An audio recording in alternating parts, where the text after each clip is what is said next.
The mushrooms you see on the surface are only half the story. Below ground lies a network of root-like fungal structures called mycelium.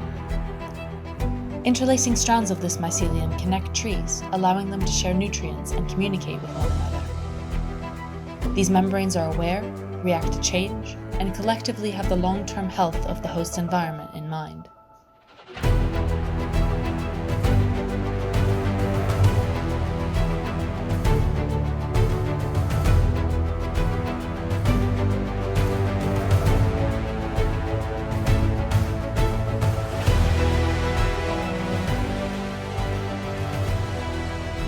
What a beautiful inspirational model for how human beings might live. In a shared economy based not on greed, but on nurturing relationships and mutual cooperation.